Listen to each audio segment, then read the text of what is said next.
Hello viewers, কেমন আছেন সকলে? আজকের এই ভিডিওটি খুবই গুরুত্বপূর্ণ। কি কারণে টিকটক অ্যাকাউন্ট ব্যান্ড করা হয় অথবা কি কারণে টিকটক অ্যাকাউন্ট ব্যান্ড হয়ে থাকে, এই বিষয় নিয়ে আলোচনা করব।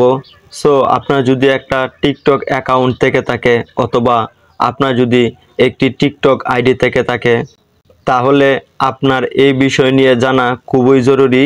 আজকে আপনার টিকটক অ্যাকাউন্ট ভালো আছে, আপনার টিকটক অ্যাকাউন্ট কি কারণে ব্যান্ড হয়ে যায়, আজকের এই ভিডিওর মাধ্যমে আমি তুলে ধরব।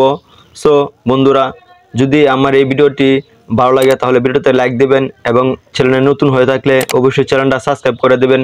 তাহলে আমার ভিডিওটি শুরু করা যাক। এক নম্বরে কারণ হয়েছে, আপনি যদি আপনার টিকটক আইডিতে মারামারি, কাটাকাটি, হানাহানি, রক্তাক্ত ভিডিও যদি আপনার টিকটক অ্যাকাউন্টে অথবা আইডিতে আপলোড করেন, তাহলে আপনার টিকটক আইডিতে ব্যান্ড হয়ে যাওয়ার সম্ভাবনা রয়েছে। দুই নম্বরে যে কারণগুলো রয়েছে, যদি আপনার কোনো ভিডিওতে খারাপ ভাষা অথবা খারাপ মন্তব্য, কাউকে টিটকারি অথবা কাউকে খারাপ ভাষায় নিয়ে যদি আপনি ভিডিও আপলোড করেন টিকটকে, তাহলে আপনার টিকটক আইডিটা ব্যান হয়ে যাওয়ার সম্ভাবনা রয়েছে।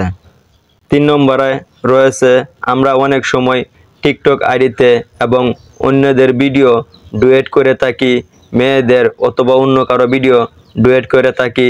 যদি এই ডুয়েট ভিডিওতে খারাপ কথা ও খারাপ মন্তব্য, খারাপ কোনো অশ্লীল ভাষা যদি আপনি ব্যবহার করেন, তাহলে আপনার টিকটক আইডিটা ব্যান হয়ে যাওয়ার সম্ভাবনা রয়েছে।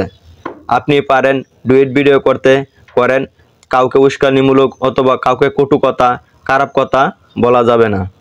4 নম্বরে যে কারণ রয়েছে, এটা খুবই ইম্পর্টেন্ট। আমরা অনেক সময় আমাদের টিকটক আইডিতে ইসলামী ধরনের ভিডিও আপলোড করে থাকি, গজল অথবা অন্য কিছু আপলোড করে থাকি। আপলোড করেন, সমস্যা নাই, কিন্তু আপনারা যে এই ইসলামের বিষয়ে কোনো আন্দোলনের ভিডিও কখনোই আপলোড করবেন না। যদি ইসলামের বিষয়ে আন্দোলনের ভিডিও টিকটক আইডিতে আপনি আপলোড করেন, তাহলে আপনার টিকটক আইডিটা বেশি পরিমাণে ব্যান হয়ে যাওয়ার সম্ভাবনা রয়েছে। আর এই টিকটক অ্যাকাউন্টটা এবং টিকটক অ্যাপসটি তৈরি করা হয়েছে চায়না থেকে। চায়নার লোকেরা তৈরি করছে, জানি না কিসের জন্য আমাদের এই টিকটক আইডিতে ইসলামী বিষয়ে, ইসলামী আন্দোলনের ভিডিও ছাড়লে কিসের জন্য ব্যান করা হয় তা কিন্তু আমিও জানি না। সো বন্ধুরা, এই একটি ভিডিওর মাধ্যমে টিকটক সম্পর্কে সব কিছু তুলে ধরা সম্ভব নয়। চেষ্টা করব অন্য একটি ভিডিওতে আরও কিছু গাইডলাইন তুলে ধরার জন্য। যদি এই ভিডিওটি ভালো লাগে তাহলে ভিডিওটিতে লাইক দেবেন এবং চ্যানেলে নতুন হয়ে থাকলে চ্যানেলটি সাবস্ক্রাইব করে দেবেন।